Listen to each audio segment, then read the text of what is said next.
प्रिय दोस्तों, नमस्कार। मैं आपका भाई विशाल उपाध्याय। देखिए, मैं जानता हूँ कि काफ़ी दिनों से, लगभग 17 या 18 दिनों से आपकी क्लास नहीं हो पाई है और इस बीच में काफ़ी कुछ बदल गया होगा। आप लोगों ने और तैयारी शुरू कर दी होगी और पेपर की तैयारियों में लग गए होंगे। फार्म भी काफ़ी आ चुके हैं, लेकिन यकीन मानिए, मैं अपने वादे से नहीं फिरा हूँ। आपकी क्लासें अब कंटिन्यू चलेंगी, चूँकि मैंने आपसे वादा किया है कि अब की बार का जो कंटेंट होगा वो मैक्सिमम होगा। किसी भी एग्ज़ाम में आप चले जाएं, कहीं भी आप किसी भी तरीके से कोई भी प्रश्न आ जाए तो आप उसे छोड़ के नहीं आएंगे। उसी हिसाब से मैंने कंटेंट निकाला है। क्लास तो मैं कोशिश कर रहा हूँ पिछले 3 दिन से कि आपकी लूँ, लेकिन समय इजाज़त नहीं दे रहा था, तो इसलिए आज आपकी क्लास शुरू हुई है। और ये हिंदी की क्लास हमने शब्द बनाने की प्रक्रिया, शब्द निर्माण प्रक्रिया पर छोड़ी थी, जिसमें उपसर्ग और प्रत्यय द्वारा हमने देख लिए थे, यौगिक के द्वारा भी हमने देख लिए थे। अब समास द्वारा शब्द निर्माण की प्रक्रिया हमें देखना था, जो आज हमारा चैप्टर है समास का। देखिए, थोड़ा थोड़ा करेंगे तभी होगा। इस चीज़ को मैं भी मानता हूँ और आप लोग भी मानते हैं। और कल की दिन की जो हमारी चर्चा रहेगी वो इस विषय पर रहेगी कि इतने दिन से जो लोग तैयारी छोड़ चुके होंगे कि एग्ज़ाम अब 6 महीने पीछे खिसक गया है, और दूसरा में जो लोग भटक रहे होंगे कि इतने फार्म आ चुके, तैयारी कैसे करें, किस चीज़ की करें, अलग अलग पेपर की तैयारी में लगे हुए होंगे। और ऐसे बच्चों का आखिरकार ये होता है कि वो कहीं भी हाथ नहीं मार पाते। मैं आपको ये नहीं कह रहा कि आप तैयारी ना करें, तैयारी करें, लेकिन उसकी एक रणनीति, एक सीक्वेंस होगा, एक तरीका होगा जिसका हम कल पूरी तरीके से वर्णन करेंगे और आपस में एक दूसरे से उसे साझा करेंगे। पहले हम आज की क्लास पे शुरू करते हैं। अब हम अपने टॉपिक की ओर चलते हैं, जो हमारा टॉपिक है आज का समास। समास के बारे में मैं आपको बताऊं तो समास 2 शब्दों का मेल है, 2 पदों का मेल है। समास में 2 पद होते हैं, एक पहला पद और एक दूसरा पद। जब ये दोनों जुड़ जाते हैं तो उसे हम समस्त पद कहते हैं या समासिक पद कहते हैं। और यदि पूरे शब्द के दोनों पदों को अलग कर दें तो उसे समास विग्रह कहते हैं। समास का जो मुख्य कार्य है वो ये है कि 2 पदों को जोड़ के हम कम शब्दों में ज़्यादा से ज़्यादा अर्थ प्रकट कर सकें। यही समास का उद्देश्य है। ठीक है। समास का शाब्दिक अर्थ संक्षेप होता है। अब देखिए, जैसे धर्मशाला है, तो धर्म और शाला 2 पद हैं इसमें। ठीक है, इन्हें जोड़ देंगे तो धर्मशाला हो जाएगा। धर्मशाला क्या होगा, वो समस्त पद होगा, और धर्म जमा शाला ये समास विग्रह होगा। ठीक है। समास 6 प्रकार के होते हैं। 6 प्रकार के हों, 6 प्रकार के कौन कौन से? अव्ययी भाव, तत्पुरुष, द्विगु, द्वंद्व, क्रमधार्य और बहुव्रीहि समास। अब अव्ययी भाव समास में पहला पद प्रधान होगा, उपसर्ग या फिर उपसर्ग होगा या अव्ययी होगा। ठीक है। और इसका दूसरा पद संज्ञा होगा। जैसे आजन्म, बेशरम, भरपेट, प्रतिदिन, चिड़ी मार, यथार्थ, यथाशक्ति और प्रत्येक। प्रत्येक में यानी एक एक के प्रति। ठीक है। इसमें पहला पद विशेषण होता है और दूसरा पद विशेष से। अव्ययी भाव समास में का पहला पद विशेषण होगा और दूसरा पद विशेष से होगा, जिसकी विशेषता बताई जाएगी। जैसे भर पेट, भर पेट में विशेषण है भर, क्योंकि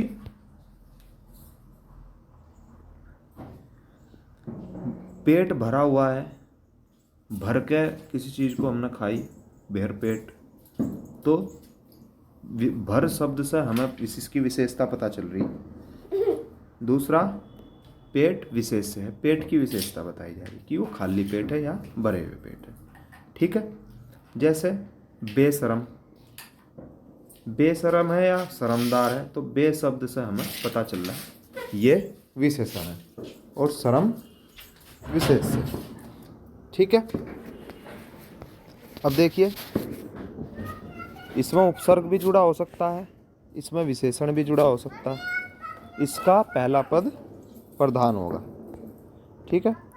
तत्पुरुष समास, तत्पुरुष समास को शुरू करने से पहले मैं आपको एक बात बता दूं कि अब हम हिंदी का सेशन एक टॉपिक का 2 दिन में किया करेंगे, जिसमें पहले दिन थ्योरी होगी और कुछ क्वेश्चन होंगे, और दूसरे दिन उससे रिलेटेड सभी क्वेश्चन होंगे जो पिछले कुछ वर्षों में एग्जाम्स में आए। में क्वेश्चन भी होंगे जो आसान आए, और में क्वेश्चन भी होंगे जो हार्ड आए, जो बहुत कठिन प्रश्न रहे, यानी जिन्हें करना बहुत ही मुश्किल रहा। ऐसे क्वेश्चन भी हम इसमें लेकर के चलेंगे। हम हर तरीके से अपनी हिंदी को कवर करते चलेंगे। तो अब शुरू करते हैं तत्पुरुष समास। तत्पुरुष समास में क्या होगा? दूसरा पद प्रधान होगा इसका, यानी इसका उत्तर पद प्रधान होगा। ठीक है। दूसरे पद को उत्तर पद भी कहते हैं। और अव्ययी भाव में क्या था? पूर्व पद प्रधान था। अब इनके बीच में कारक विभक्ति का लोप हो जाएगा। कारक विभक्ति यानी इसके 6 कारक विभक्तियां हैं इसकी। जैसे कर्म को, कर्म तत्पुरुष होगा तो को विभक्ति है, को चिन्ह है। करण का से या के द्वारा है। संप्रदान को या के लिए है। ठीक है। अपादान से अलग होना है। ठीक है। संबंध का, की, के, अधिकरण में और पर। इस प्रकार तत्पुरुष के 6 अन्य भेद हैं और 7वां एक भेद है नन समास। नन समास, नन समास में क्या होगा? हर चीज नकारात्मक होगी, निषेधात्मक होगी। ठीक है। तो तत्पुरुष समास हम देखेंगे। तत्पुरुष समास में इसका दूसरा पद प्रधान होगा और इसमें कारक विभक्ति का लोप रहेगा। तत्पुरुष का जो शाब्दिक अर्थ है, ये भी एक एग्जाम में पूछा गया है। तत्पुरुष का शाब्दिक अर्थ है उसका पुरुष, यानी किसी शब्द का पुरुष बताया जाएगा। किसी शब्द में जो छुपी हुई कारक विभक्ति है वो बताई जाएगी किसी समास की, तो तत्पुरुष। ठीक है। जैसे गगनचुंबी, गगन को चूमने वाला। ग्राहगत यानी घर को जाने वाला। माखन चोर, माखन को चुराने वाला। देखिए, माखन चोर एक ऐसा शब्द है जो तत्पुरुष में भी प्रयोग हो सकता है और बहुव्रीहि में भी। बहुव्रीहि में कैसे? यदि तत्पुरुष समास वहाँ नहीं है और बहुव्रीहि दे रखा है और माखन चोर दे दिया, तो माखन चोर किसे कहते हैं? श्री कृष्ण को, हमारे कान्हा जी को। ठीक है। तो वहाँ बहुव्रीहि समास हो जाएगा। इस प्रकार से भी यही अंतर हम उन क्वेश्चनों में देखते चलेंगे जो प्रश्न हम ऑब्जेक्टिव करेंगे, जो वैकल्पिक क्वेश्चन हम करेंगे उसमें हम इन्हीं अंतर को छांटेंगे। ठीक है। कर्म तत्पुरुष की पहचान क्या है? को विभक्ति का लोप होगा। ठीक है। करण का से या के द्वारा, मतलब कोई चीज किसी व्यक्ति के द्वारा दी जाएगी या कोई कार्य किसी वस्तु के द्वारा किया जाएगा। ठीक है। संप्रदान के लिए, मतलब हम जब कोई कार्य करेंगे तो वो किसी के लिए करेंगे। ठीक है। अपादान, अपादान में एक वस्तु दूसरी वस्तु से अलग होगी, एक स्थान से कोई व्यक्ति अलग होगा, अलगाव का भाव होगा। संबंध में का, की, के, वस्तु, व्यक्ति, स्थान से संबंध का पता चलेगा। अधिकरण में या पर, ठीक है। यानी कोई जैसे टेबल पे कोई पुस्तक रखी हुई है या अलमारी में कोई कपड़े रखे हुए हैं, तो वहाँ अधिकरण तत्पुरुष होगा, ठीक है। इनकी विभक्ति भी कई बार विभक्ति के रूप में ही आ जाता है सीधा सीधा। तो कर्म तत्पुरुष की विभक्ति क्या है? प्रथमा विभक्ति। और करण तत्पुरुष की द्वितीय विभक्ति। इसी तरीके से चतुर्थ, पंचमी और षष्ठी विभक्ति, ठीक है। कर्मधारय समास। कर्मधारय समास में क्या होगा? कर्मधारय समास में समानता बताई जाएगी, यानी एक दूसरे की समानता, ठीक है, या किसी दूसरी वस्तु से तुलना करी जाएगी। इसके पहचान शब्द क्या होंगे? है जो या के समान, जिसका पहला पद विशेषता होगा, पहला पद विशेषण होगा, विशेषता बताई जाएगी, और दूसरा पद विशेष्य होगा या संज्ञा होगा जिसकी विशेषता बताई जाएगी। ये शायद मैंने अव्ययी भाव में कह दिया था, वो सॉरी वहाँ, ठीक है। अव्ययी भाव में ध्यान रखेंगे, पहला पद अव्यय होगा और दूसरा पद संज्ञा होगा, पहला पद प्रधान होगा। ये अव्ययी भाव में मैंने जोड़ दिया था कर्मधारय का। तो कर्मधारय में क्या होगा? पहला पद विशेषण होगा और दूसरा पद विशेष्य होगा या संज्ञा होगा जिसकी विशेषता बताई जाएगी। जैसे चरण कमल, कमल के समान चरण। नील कमल, नीला है जो कमल, कमल के बारे में बताया जा रहा है जो नीला है, ठीक है। कमल नयन, उन आंखों की बात करी जा रही जो कमल जैसी हैं, ठीक है। यदि कमल नयन तरह कर्मधारय ना होकर के बहुव्रीहि समास दिया जाए, कर्मधारय विकल्प में ना हो, तो बहुव्रीहि समास भी इसका उदाहरण है, ठीक है। भगवान श्री राम को कमल नयन कहा गया है, ठीक है। अब द्विगु समास। द्विगु समास में पहला पद संख्यावाचक होगा और जितनी भी ज्यामितीय संरचनाएं हैं वो सभी इसकी उदाहरण होंगी, ठीक है। जैसे इसके उदाहरण में देखिए आप, चतुर्भुज, यहाँ चतुर आ गया, त्रिफला, नवग्रह, चौराहा, ठीक है, ये सब द्विगु समास। अब द्वंद्व समास। द्वंद्व में क्या है? और या यो का लोप होगा, योजक चिन्ह का लोप होगा, या दोनों शब्द एक दूसरे के विलोम होंगे। और इस समास में दोनों के दोनों शब्द प्रधान होंगे, यानी दोनों शब्द की विशेषता उतनी ही होगी जितनी पहले शब्द की, उतनी ही दूसरे शब्द की होगी, जितनी दूसरे शब्द की होगी उतनी ही पहले शब्द की होगी। जैसे राम श्याम, दोनों संज्ञाएं हैं, दोनों नाम हैं। लाभ हानि, दोनों उतनी ही विशेषता रखती हैं। तो ये द्वंद्व समास। बहुव्रीहि समास, किसी तीसरे की ओर संकेत करा जाएगा इसमें। जैसे इसका कोई भी पद प्रधान नहीं होता, इसमें सभी देवों के नाम होंगे। जैसे दशानन, दशानन, लंबोदर, चक्रपाणी, नेक नाम, चतुर्भुज, विष्णु, एकदंत, सभी भगवानों के जितने भी नाम हैं वो सब बहुव्रीहि समास के उदाहरण हैं। तो ये तो थे आपके अब तक के समास। अब मैंने इसमें कुछ प्रश्न ऐड किए हैं, प्रश्न जोड़ दिए हैं जो पिछले कुछ सालों में आए हैं। अभी मैं 10 ही जोड़ पाया हूँ कर्मधारय समास तक, और तत्पुरुष समास तक। कल मैं और जोड़ दूँगा, उसकी क्लास अलग से चलेगी। अगली बार से हम जो क्लास करेंगे वो थ्योरी की अलग करेंगे और प्रश्नों की अलग करेंगे, या जो छोटी क्लास होंगी वो दोनों सम्मिलित कर लेंगे।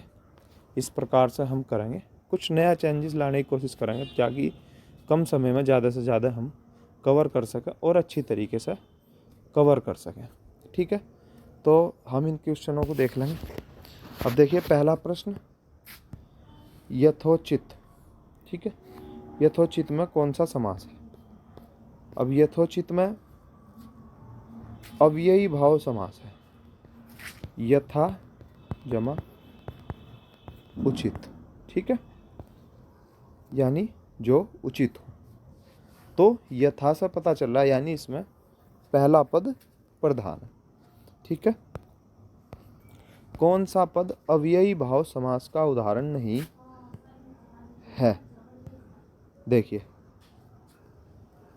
राजपुत्र यानी राजा का पुत्र, तो ये तो हो नहीं सकता, यही हो गया पहला ही उत्तर, ठीक है। यथाशक्ति, प्रतिदिन, प्रत्येक, ये सब अव्ययी भाव समास के उदाहरण है। प्रतिक्षण, प्रतिक्षण में कौन सा समास है? अव्ययी भाव समास है।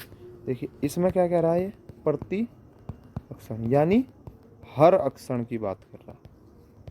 तो पहले शब्द से ही हमें पता चला कि वो किस पल की बात कर रहा है, ठीक है। तो अव्ययी भाव समास। अब अगला देखिए, अव्ययी भाव समास का उदाहरण है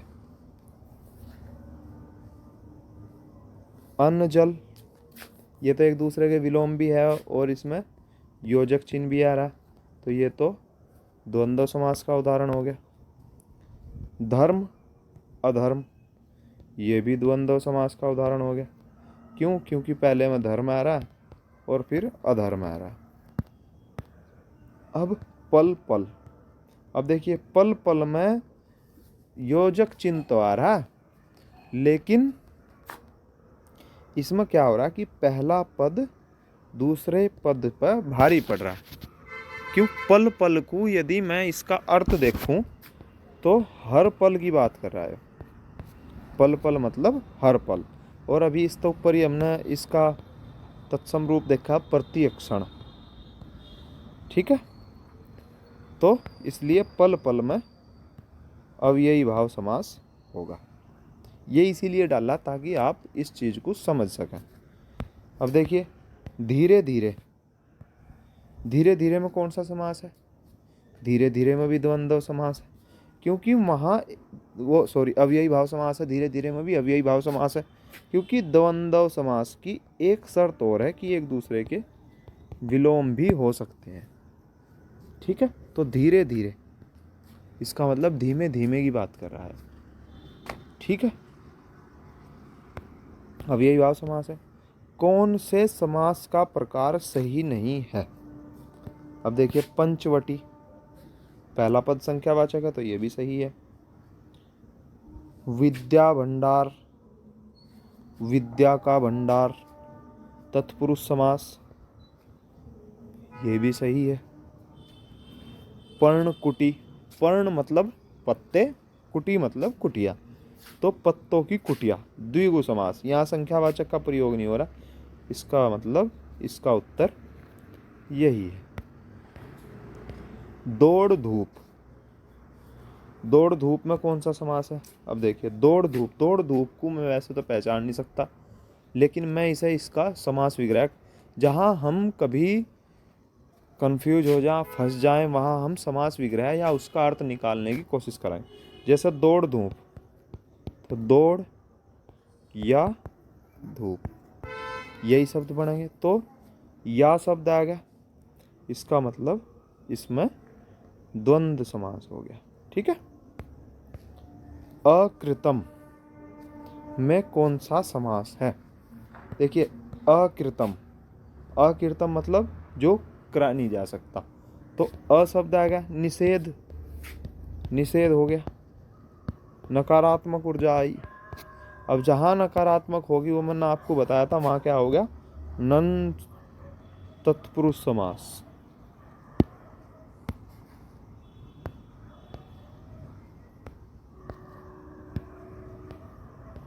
गोबर गणेश, गोबर गणेश में कौन सा समास होगा? अब देखिए, योजक चिन्ह आ गया, लेकिन वहाँ हम वो ही अर्थ निकालने की थ्योरी एक बार जरूर लगाएंगे, ठीक है। गोबर गणेश यानी गोबर से निर्मित गणेश, ठीक है।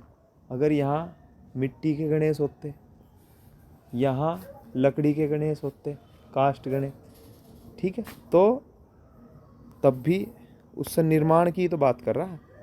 तो गोबर गणेश मतलब तत्पुरुष समास। परीक्षा केंद्र में कौन सा समास है? परीक्षा केंद्र, देखिए आया तो इसमें योजक चिन्ह है, लेकिन इसका अर्थ निकाल लेंगे तो क्या निकलेगा परीक्षा केंद्र का? परीक्षा का केंद्र। तो क्या हो गया? तत्पुरुष समास हो गया। ठीक है, चलिए मिलते हैं अगली क्लास में, कल ही होगी जहाँ तक उम्मीद है। देखिए थोड़ा टाइपिंग में और पढ़ने में फिर निकालने में समय लग जाता है, इस वजह से आपकी क्लास अब कंटिन्यू रहेगी। ये मत सोचिएगा कि अब फिर गायब हो जाऊंगा, नहीं, ऐसा नहीं होगा। जिस दिन होगा वो मैं बता दूंगा, अगर छुट्टी हुआ करेगी या जैसे भी हुआ करेगा। दूसरा, बीच में देखिए हर किसी के साथ प्रॉब्लम्स होती हैं, वो मेरे साथ भी रही, इसी वजह से मैं आपकी क्लास नहीं ले पाया। और अब बहुत सारे एग्ज़ाम हो गए, पहले उसकी रणनीति पर डिस्कस करेंगे, फिर उसके बाद नया कुछ सोचा जाएगा। वरना मैंने आपसे वादा किया था कि मैं आपको पुलिस अभिरुचि पढ़ाऊँगा। ठीक है, तो मिलते हैं अगली क्लास में। जय हिंद, जय भारत।